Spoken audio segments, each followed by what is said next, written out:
अस्सलाम वालेकुम मेरे प्यारे प्यारे व्यूवर्स को मेरा प्यार भरा सलाम। मैं हूँ हफ्सा फरीद और आप देख रहे हैं मेरा YouTube channel Hafsa Farid cooking. उम्मीद करती हूँ आप सब खैरियत से होंगे, खुशबाश होंगे। आप सबको मेरी तरफ से रमज़ान मुबारक। अल्लाह आप सबको ईमान और तकवा की बेहतरीन हालतों में रखे। आज की रेसिपी बहुत ही ज़्यादा सिंपल है और डिलीशियस है, तो चलिए रेसिपी बनाना हम शुरू करते हैं। सबसे पहले बिस्मिल्लाहिर्रहमानिर्रहीम। यहाँ मेरे पास 4 से 5 अदद माल्टे हैं और अब आपने करना क्या है, इनको दरमियान से काट लेना है। यहाँ पर हमने सिर्फ इनका जो जूस है वो लेना है और बीज वगैरह जो है वो खुद ऑटोमेटिक ही निकल जाएंगे। तो सबसे पहले देखिए हम काट लेते हैं। सारे माल्टे मैंने अच्छे से काट लिए हैं। अब यहाँ पर मेरे पास एक मशीन है, ये मशीन आपके पास भी होगी। अब आपने इस तरीके से उठाना है एक पीस और इस तरीके से आपने हल्का हल्का पुश करते जाना है। जो इसका जूस वगैरह होगा वो निकल जाएगा और पल्प जो है वो ऊपर आ जाएगा। तो इसी तरीके से आपने सारे जो माल्टे हैं उनका जूस निकाल लेना है, बिल्कुल इस तरह से। अब देखिए यहाँ पर जो बीज है और पल्प है वो काफ़ी ज़्यादा फिलअप हो चुके हैं। तो अब मैं हल्का हल्का स्पैचुला हिलाऊंगी ताकि इसमें से जो जूस है वो निकल जाए, बिल्कुल इस तरह से।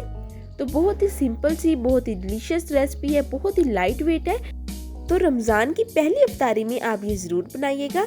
तो देखिए ये बीज और पल्प ऊपर रह गया है और सिर्फ जूस हमने निकाल लिया है। अब हमने करना क्या है, इसको स्ट्रेनर की मदद से आपने छान लेना है। उसके लिए हम यहाँ पर एक बाउल लेंगे, ऊपर हम रखेंगे छलनी और अब अच्छे से हम छान लेंगे सारे जूस को।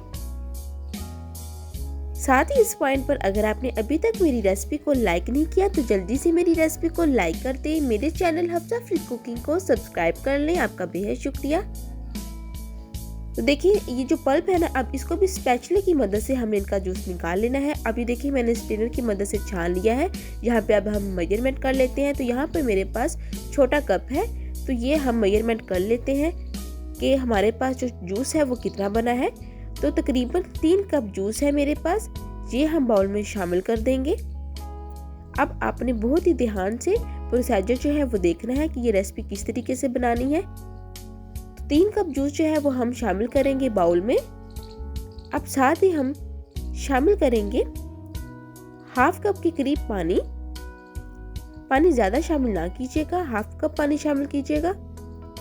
अब जायका बढ़ाने के लिए हम शामिल करेंगे 2 चम्मच के करीब चीनी और साथ ही शामिल करेंगे 1 चम्मच कॉर्नफ्लोर या कॉर्नस्टार्च और हाफ चम्मच और शामिल कर रही हूँ। अब अच्छे से फेंट लेंगे ताकि चीनी और कॉर्नफ्लोर है वो आपस में मिक्स हो जाए। जैसे ही हमने कॉर्नस्टार्च जो है वो शामिल किया है, कलर जो है वो लाइट हो गया है, ये आप देख सकते हैं।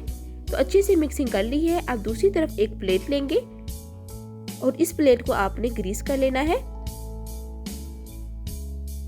कोई भी बर्तन जिसमें आपने अमेज़े को स्टोर करना है उसको अच्छे से ऑयल से ग्रीस कर लीजिएगा, ये बहुत ज़रूरी है। ये काम आपने पहले करके रख लेना है।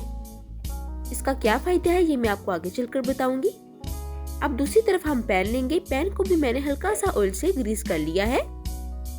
अब ऑरेंज जूस का जो मिक्सचर है वो आपने पैन में शामिल कर देना है। बर्तन को आपने अच्छे से साफ कर लेना है। अब आपने फ्लेम जो है वो ऑन कर देना है और फ्लेम यहाँ पर आपने बिल्कुल मीडियम रखना है। स्पैचुला मुसलसल हिलाते जाएंगे। जैसे जैसे ऑरेंज जूस है वो गर्म होना स्टार्ट होगा, थिक होना शुरू हो जाएगा, क्योंकि हमने बीच में कॉर्नस्टार्च का इस्तेमाल किया है जो बेसिकली इस अमेज़े को थिक करेगा। अब यहाँ पर कॉर्नस्टार्च ऐड करने से कलर जो है वो बहुत ही लाइट हो गया, तो उसके लिए यहाँ पर मैं 1 ड्रॉप के करीब येलो और 1 ड्रॉप ही रेड कलर ऐड कर रही हूँ, क्योंकि मेरे पास ऑरेंज कलर नहीं है, इसलिए ये 2 कलर मैंने ऐड किए हैं। अब देखिए गुठलियाँ बनना जो है वो शुरू हो गई हैं। यहाँ पर आपने जो स्पैचुला है वो मुसलसल हिलाते जाना है ताकि गुठलियाँ ना बने। मोस्टली जो लोग होते हैं वो यहाँ पर गलती कर जाते हैं, जिसकी वजह से उनकी जो रेसिपी है वो खराब हो जाती है। अब आपने स्पैचुला मुसलसल हिलाते जाना है ताकि एक स्मूथ सा टेक्सचर रेडी हो और कोई गुठली वगैरह जो है वो ना बने।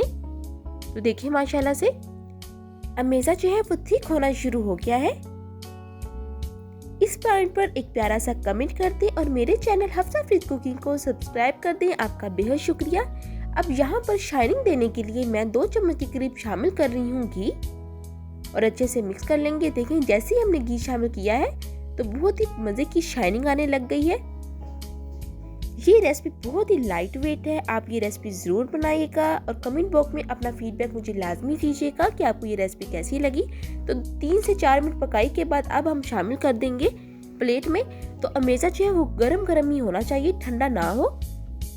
तो गर्मा गर्म ही हमने अमेज़ा जो है वो प्लेट में शामिल कर देना है और उसके बाद अच्छे से स्पैचुला की मदद से सेट कर लेना है। बिल्कुल इस तरह से अच्छे से सेट कर लेंगे। सेट करने के बाद हम फ्रिज में रख देंगे तकरीबन आधा घंटे के लिए, ताकि अमेज़ा अच्छे से सेट हो जाए। तो देखिए आधा घंटा हो गया है। अब यहाँ पर हम कटिंग करेंगे, मगर उससे पहले हम स्पैचुला की मदद से आहिस्ता से इस तरीके से साइड जो है वो अलग कर लेंगे। तो बहुत ही आसानी के साथ जो अमेज़ा है वो अलग हो जाएगा। अब दूसरी तरफ मैंने हस्बे जो चीनी है इसको पाउडर बनाया है, बिल्कुल फाइन पाउडर नहीं किया बल्कि दरदरा किया है। इसको साइड पर रख देंगे। अब यहाँ पर मेरे पास मोल्ड है हार्ट शेप का और स्टार शेप का। अगर आपके पास मोल्ड नहीं है तो कोई इशू नहीं है, आप वैसे ही छुरी की मदद से काट लीजिएगा क्यूबिक शेप में। अब आपने एक मोल्ड लेना है और इसको ऑयल में डिप कर लेना है बिल्कुल इस तरह से, और बहुत ही एहतियात से आपने ऊपर इस तरीके से दबाना है। एक परफेक्ट शेप जो है वो रेडी हो जाएगी। तो इसी तरीके से हम सारी जो शेप है वैसे बना लेंगे। ये बच्चे बहुत ही शौक से खाते हैं और बहुत ही आसानी के साथ ये रेसिपी बन जाती है। बस आपके पास ऑरेंज हो और कॉर्नफ्लावर हो और साथ ही साथ आपके पास चीनी हो तो ये रेसिपी बन जाती है। तो देखिए माशाल्लाह से कितनी परफेक्ट शेप बनी है, बहुत ही यमी भी लग रही है, बिल्कुल जेली टाइप लग रही है। इसी तरीके से हम सारी जो शेप्स हैं वो बना लेंगे। और साथ ही मेरे चैनल पर रमज़ान से रिलेटेड बहुत सी रेसिपीज मौजूद हैं, जैसे कि पकोड़े हो गए, समोसे होंगे, कचौरियाँ कैसे बनाते हैं बहुत ही आसान तरीके से। घर में मौजूद जो चीज़ें हैं उनसे आप बहुत ही आसानी से बना सकेंगे। इसके लिए मेरे चैनल हफ्सा फ्रीद कुकिंग को सब्सक्राइब करें और बेल आइकन के बटन को दबाना मत भूलिएगा। आपका बेहद शुक्रिया। अब हमने स्टार शेप बना ली है। अब यहाँ पर हम हार्ट शेप भी बना लेते हैं। तो बहुत ही आसानी से हार्ट शेप जो है वो भी बन जाएगी। तो देखिए माशाल्लाह से बहुत ही परफेक्ट शेप बनी है, बहुत ही क्यूट सा लग रहा है। तो देखिए सबसे पहले इन सबको हम प्लेट में शामिल कर लेंगे बिल्कुल इस तरह से। अब दूसरी तरफ जो मैंने शुगर का पाउडर बनाया है ना वो हम लेंगे और एक पीस लेंगे और शुगर से कोट करते जाएंगे बिल्कुल इस तरह से। अब स्टार शेप जो है उसको भी मैं कोट कर रही हूँ शुगर से। बहुत ही अमेजिंग, बहुत ही यूनिक सी ये रेसिपी लगती है। तो देखिए माशाल्लाह से हमारी आज की रेसिपी बहुत ही अच्छे से बन गई है। कितने मज़े की, कितनी यूनिक सी ये लग रही है ना। आप इस रेसिपी को ज़रूर ट्राई कीजिएगा। मुझे अपना फीडबैक लाजमी दीजिएगा कि आपको ये रेसिपी कैसी लगी है। उम्मीद करती हूँ कि मेरी रेसिपी आपको बहुत ही अच्छी लगी होगी। फिर मिलूंगी एक नई रेसिपी के साथ। तब तक हफ्सा फ्रीद को दें इजाज़त। अल्लाह हाफिज़।